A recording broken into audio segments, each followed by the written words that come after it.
Avant même de lancer le logiciel Premiere Pro, je vous conseille de créer un dossier que vous allez placer sur votre bureau le temps du montage, où vous allez placer tous les éléments dont vous allez vous servir pour faire votre montage. Bien sûr, vous allez pouvoir ajouter et enlever des choses à ce dossier à tout moment de la conception de votre projet. Pour notre exemple, le dossier contient un dossier qui va contenir tous les rushs de notre sujet 1, un autre dossier qui contient tous les rushs de notre sujet 2, un dossier qui va contenir toutes les caméras qui vont nous servir au montage du plateau ainsi que le fichier son, et un autre dossier qui contient tout le reste, donc le générique, les logos et la musique que je vais utiliser pour le résumé.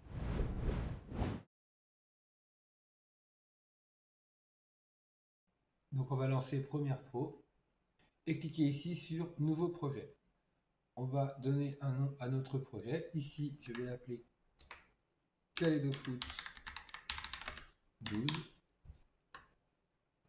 Et ici, avec l'onglet Parcourir, je vais choisir un emplacement où tout le projet va s'enregistrer sur mon ordinateur. Donc, je vais créer un dossier sur le bureau que je vais appeler Projet Kaleidofoot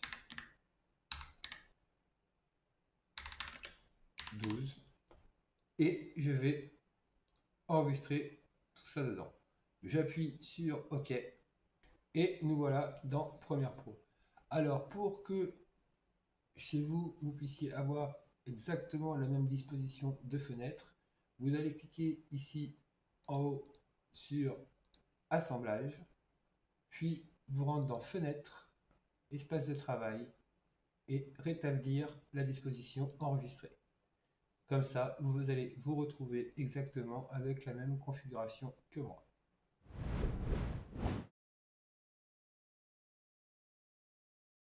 Donc ici à gauche, vous allez avoir votre fenêtre de projet, donc qu'on appelle aussi le chutier. Vous pouvez voir ici marqué importer le média pour commencer, donc c'est ce qu'on va faire. Donc pour cela, on va double-cliquer à l'intérieur de la fenêtre. Je vais aller chercher sur mon bureau le dossier Kaleidofoot 12 avec tous mes médias à l'intérieur et je clique sur importer le dossier. Donc on peut voir que mon dossier Kaleidofoot 12 est bien maintenant dans mon chutier. Si je double-clique dessus, je retrouve tous mes dossiers. Alors bien sûr, maintenant à l'intérieur de ce chutier, si je fais un clic droit, je peux créer un nouveau chutier. Donc ça va me créer un nouveau dossier dans lequel je vais pouvoir encore trier tous mes médias à l'intérieur de Premiere Pro. Donc maintenant, si je me rends dans le dossier qui contient tous les rushs du premier sujet, on peut voir que tous mes rushs sont bien présents. Ici, grâce à ce petit onglet, je peux passer en mode icône, ce qui me permettra d'avoir une prévisualisation de mes vidéos. Donc ici à gauche, vous allez avoir votre fenêtre de projet, donc qu'on appelle aussi le chutier. Vous pouvez voir ici marqué importer le média pour commencer, donc c'est ce qu'on va faire. Donc pour cela, on va double-cliquer à l'intérieur de la fenêtre. Je vais aller chercher sur mon bureau le dossier Kaleidofoot 12 avec tous mes médias à l'intérieur et je clique sur importer le dossier. Donc on peut voir que mon dossier Kaleidofoot 12 est bien maintenant dans mon chutier. Si je double-clique dessus, je retrouve tous mes dossiers. Alors bien sûr, maintenant à l'intérieur de ce chutier, si je fais un clic droit, je peux créer un nouveau chutier. Donc ça va me créer un nouveau dossier dans lequel je vais pouvoir encore trier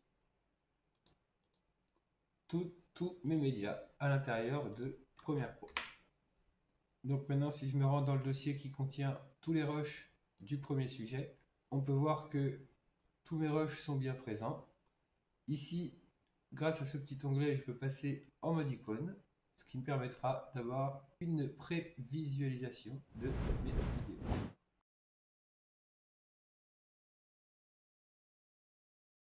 Donc maintenant, pour commencer à organiser un petit peu mes rushs dans Premiere Pro pour me faciliter le dérushage et le montage par la suite, je vais me rendre dans le dossier d'un des sujets et commencer à trier un petit peu les rushs à l'intérieur de celui-ci.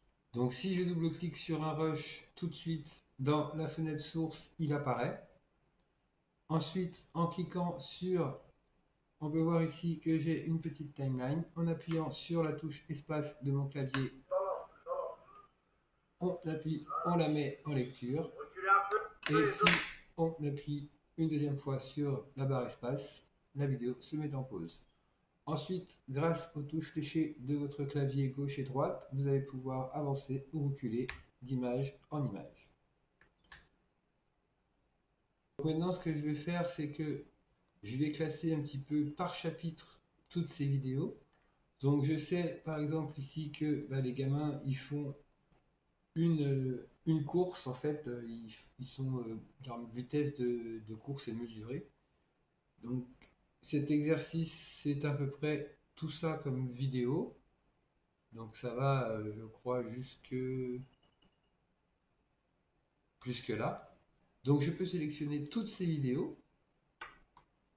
Ensuite faire un clic droit. Nouveau fichier à partir de la sélection. Et toutes ces vidéos sont classées dans un fichier. Maintenant, je peux appeler ce fichier course. Et maintenant, si j'ouvre mon dossier course, j'ai toutes les vidéos que j'ai placées dans ce fichier. Je peux même sélectionner un ou plusieurs rushs et décider de leur mettre un libellé. Alors, un libellé, c'est quoi? C'est lui mettre une couleur. Donc, je peux par exemple décider de placer ce rush avec un libellé magenta. Maintenant, si je place mon rush dans la timeline, il est de couleur magenta. Donc ça peut être très pratique pour trier les rushs.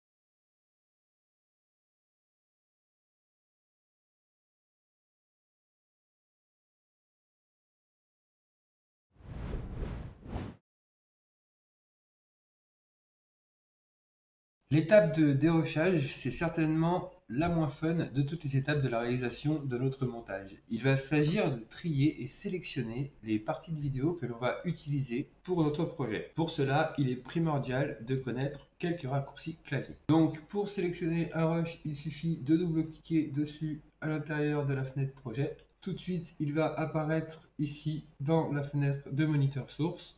Et pour le lire, il suffit d'appuyer sur la touche espace. Pour arrêter la lecture, on appuie une deuxième fois sur la touche espace. Les touches fléchées gauche et droite de notre clavier vont nous permettre de nous déplacer image par image dans notre plan, ce qui va nous permettre d'être plus précis. Donc si on reste appuyé, ça avance rapidement ou recule rapidement.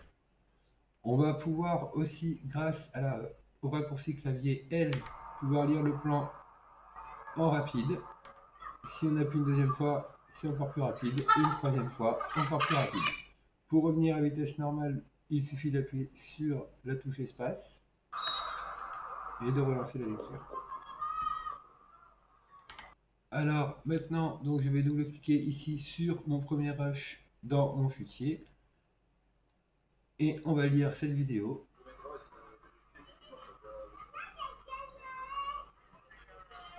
Donc par exemple, si je veux garder juste le moment du début avant que la caméra ne bouge, donc je vais me placer ici dans ma timeline au début de la vidéo. Grâce au raccourci clavier I, je vais créer un point d'entrée. Je vais lire ma vidéo. Ici, juste avant que la caméra ne bouge,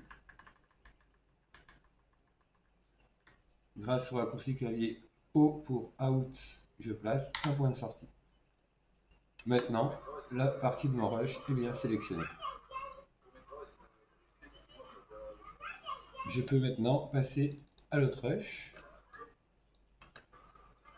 Donc pareil, ici je sélectionne la partie de la vidéo qui m'intéresse. I pour faire le point d'entrée. Je me place là où je veux couper ma vidéo. Et j'appuie sur O pour Out. Et je crée un point de sortie.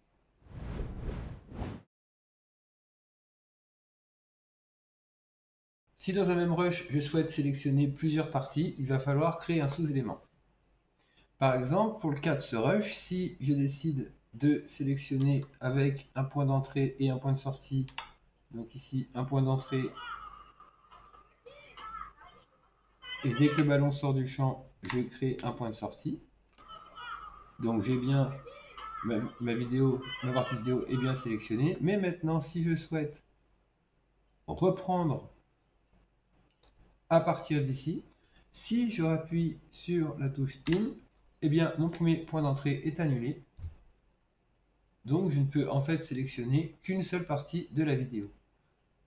Alors moi ça ne m'intéresse pas. Ici j'ai vraiment envie de sélectionner ces deux parties mais de couper au milieu. Donc pour ça je vais créer un sous-élément. Donc je vais commencer par sélectionner la première partie de ma vidéo.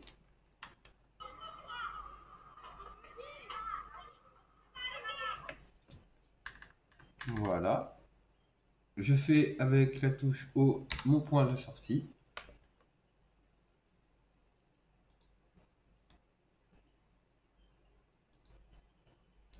Et maintenant, grâce au raccourci clavier CTRL U, je vais créer un sous-élément. Donc là, il me demande de le renommer.